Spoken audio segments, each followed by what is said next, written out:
Hello hello dear student, आप सभी के लिए लेकर आए हम कक्षा 11वीं वार्षिक परीक्षा 3 फरवरी का पेपर। तो आप इसको पूरा देख कर जाइए ताकि आप सेम का सेम पेपर आपको बोर्ड परीक्षा में देखने को मिल सकता है। तो बिना किसी देरी के हम आपका पूरा पेपर दिखाने के लिए तैयार हैं। देखिए, इसमें पहले क्वेश्चन के रूप में आपका रहेगा सही विकल्प चयन करके लिखिए। आपके 6 नंबर के पूछे जाएंगे। तो आपको पहला रहेगा हिंदी पद्य साहित्य को कितने भागों में बांटा गया है। तो इसका आंसर हो जाएगा आपका 4 भागों में। दूसरा है त्रिलोचन लिखित कविता में एक लड़की का नाम। त्रिलोचन की लिखित जो कविता है उसमें लड़की का नाम क्या है, तो इसका हो जाएगा आपका आंसर चंपा। और यहाँ पर है आपका तीसरा, जैसी वाड़ी कष्ट ही काटे अग्नि न काटे कोई न अलंकार है। इसमें कौन सा अलंकार है, तो इसमें आंसर हो जाएगा आपका अनुप्रास अलंकार। अब इसके बाद ये आपका चौथा सही विकल्प है कृष्णा शोभती की रचना। जो कृष्णा शोभती लेखक है उनकी रचना क्या है, तो उसका जिंदगी नामा। इसके बाद आपका पांचवा है बात का धनी होना मुहावरे का अर्थ है। तो इसका आंसर हो जाएगा आपका जुबान का पक्का होना। छठवां है कुई को बांधने वाली रस्सी किस घास से बनती है। तो कौन सी घास से, सीप से बनती है। इस प्रकार आपके सही विकल्प कंप्लीट हो जाते हैं। अब देखते हैं हम दूसरा क्वेश्चन खालिस्तान। ये खालिस्तान के रूप में आपका सबसे पहला क्वेश्चन रहेगा कभी खालिस्तान से पेट ढकने की बात कहता है। तो किससे, तो कपड़ों से। और दूसरा है चंपा काले काले अक्षर नहीं चीनती में कौन सा गुण है। तो इसमें हो जाएगा मधुर गुण। इसके बाद तीसरा अंधेर नंगरी खालिस्तान की प्रसिद्ध रचना है। तो इसकी रचना है भारतेंदु हरिश्चंद्र की प्रसिद्ध रचना है। इसके बाद चौथा है रचना के आधार वाक्य के प्रकार। रचना के आधार वाक्य के प्रकार होते हैं 3। इसके बाद देखते हैं आपका सरकारी कामकाज की भाषा को कहते हैं। तो इसको कहते हैं राजभाषा। और छठवां है संचार प्रक्रिया में आने वाली बाधाओं को खालिस्तान कहते हैं। तो इसे कहते हैं नॉइज। इसका आंसर अभी कंफर्म नहीं है, लेकिन इसका आंसर नॉइज है। अब देखते हैं हम इसका अगला क्वेश्चन नंबर 3। ये क्वेश्चन नंबर 3 में आपकी पूछी गई सही जोड़ी बनाइए। सही जोड़ी बनाइए, ये आपकी 7 नंबर की सही जोड़ियाँ पूछी गई हैं। तो आपको या तो पेपर में खालिस्तान 7 मिलेंगे, तो सही जोड़ियाँ 6 मिलेंगी। तो ये आप मान के चलिए। इसके बाद पहला है त्रिलोचन। त्रिलोचन की इसमें हो जाएगा आपका तुम भी आगे आए, तुम भी आ गए।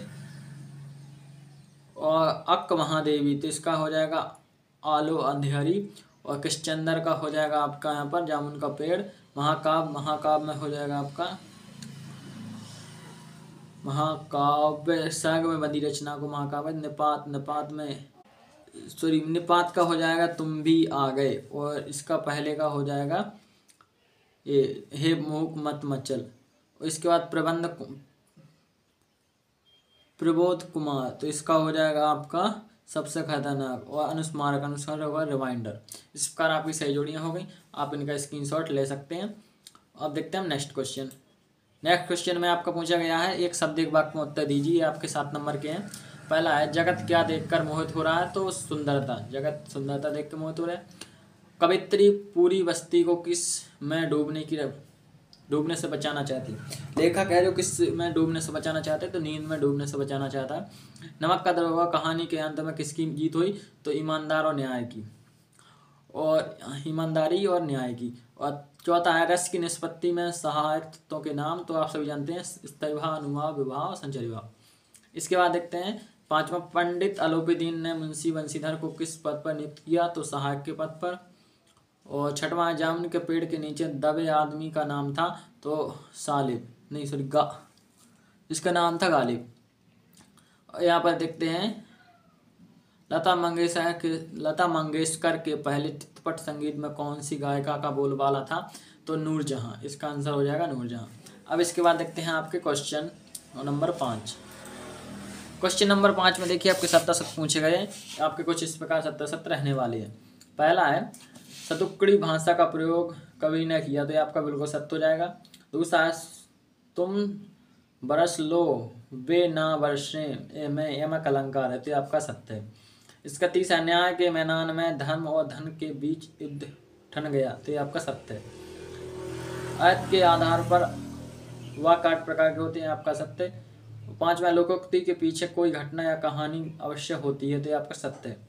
सरकारी पत्र अनौपचारिक पत्र की श्रेणी में आते हैं। तो ये आपका असत्य हो जाएगा, क्योंकि औपचारिक पत्र की श्रेणी में आते हैं। अब देखते हैं हम नेक्स्ट क्वेश्चन। देखिए आपका अगला क्वेश्चन इस प्रकार रहेगा छठवें क्वेश्चन से आपके 2-2 नंबर के क्वेश्चन स्टार्ट हो जाएंगे। इनका आंसर आपको 30 शब्दों में लिखना है। पहला है छठवां, कभी नए खालिस्तान को दीवाना क्यों, आपने आपको दीवाना क्यों कहा।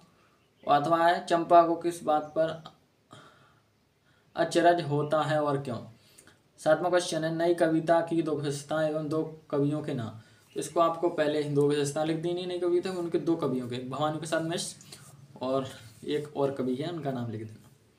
इसके बाद अथवा है छायावादी काव्य की 2 विशेषताएं, आप नीचे वाला कीजिए, आपका ज़्यादा अच्छा रहेगा। और 8वां क्वेश्चन है दोहा छंद की परिभाषा उदाहरण सहित लिखिए। तो आपको पहले परिभाषा लिखनी है, फिर उसका उदाहरण लिखना है।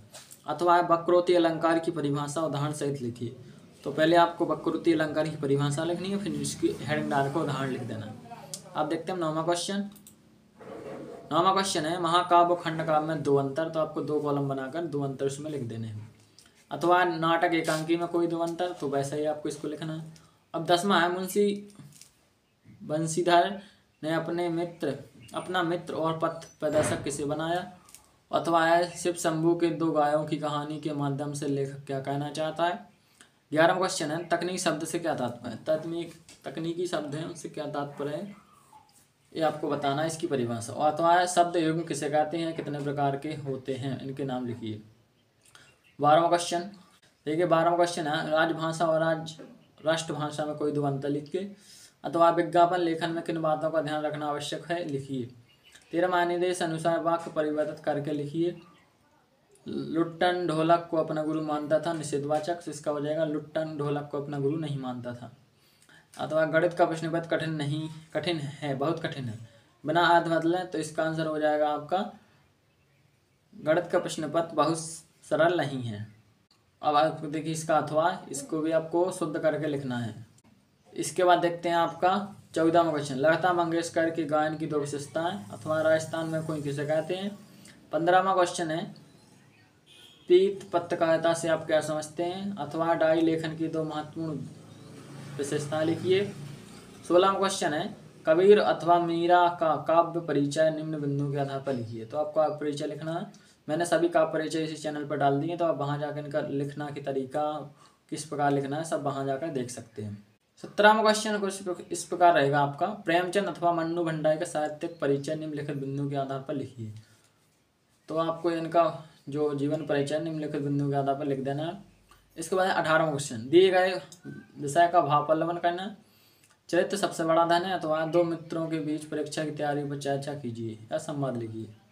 इसके बाद है निम्नलिखित आपत्ति गद्यांश को पढ़कर नीचे लिखे प्रश्नों का उत्तर दीजिए। आपको इसको अच्छे से पढ़ लेना है। अब मैं इनके आपको क्वेश्चन दिखाता हूँ। देखिए इसका पहला क्वेश्चन है गद्यांश का उपयोग शीर्षक, कौन सी प्रवृत्ति सबसे घातक है और नियंत्रण का विलोम क्या है। ये इसके क्वेश्चन है, इनके आंसर आपको इसी में मिल जाएंगे, आप इनको ढूंढ लेना। इसके बाद देखते हैं ये उसका अथवा है, इसके आंसर आपको इसी में मिल जाएंगे। अब देखते हैं 20वां क्वेश्चन। 20वें क्वेश्चन आपका कुछ इस प्रकार रहेगा निम्नलिखित पद्यांश के संदर्भ प्रसंग व्याख्या सहित लिखिए। ठीक है, पहले मेरे तो गिरधा गोपाल दूसरा न कोई, जो कोई सिरे मोर मुकुट वो मेरे बत हुए। ये आपकी मीराबाई ये लिखी है। इसकी आपको संदर्भ प्रसंग और व्याख्या लिखना है। इसका अथवा है। अब देखते हैं 21वां क्वेश्चन। देखिए ये रहा आपका 21वां क्वेश्चन निम्नलिखित पद्यांश की संदर्भ प्रसंग व्याख्या लिखिए। इसमें आपको इसकी मियां नसीरुद्दीन वाले पार्ट से है, दुनिया तो सोती है दुनिया जीव जागती है, इसका पार्ट है। इसके बाद देखते हैं 22वां क्वेश्चन। देखिए 22वां क्वेश्चन है परीक्षा काल में ध्वनि विस्तार के अंतों के बजाय जाने पर रोक लगाने हेतु जिलाधीश को प्रार्थना पत्र लिखिए। अथवा शाला शुल्क से मुक्ति विद्यालय प्रचार को एक आवेदन पत्र लिखिए। और 23वां एवं अंतिम क्वेश्चन आपका कुछ इस प्रकार रहेगा निम्नलिखित में से किसी एक विषय पर 120 शब्दों में निबंध लिखिए। तो आपको किसी एक विषय पर निबंध जरूर सीख कर जाना है। आपका देखिए यह हो सकता है जीवन में कंप्यूटर की उपयोगिता, जीवन में खेलों का महत्व, विद्यार्थी जीवन अनुशासन, स्वच्छ भारत अभियान, जल ही जीवन है। इस प्रकार आपका पूरा पेपर समाप्त होगा। आप इसको अच्छे से तैयार कर लें। जय हिंद, जय भारत।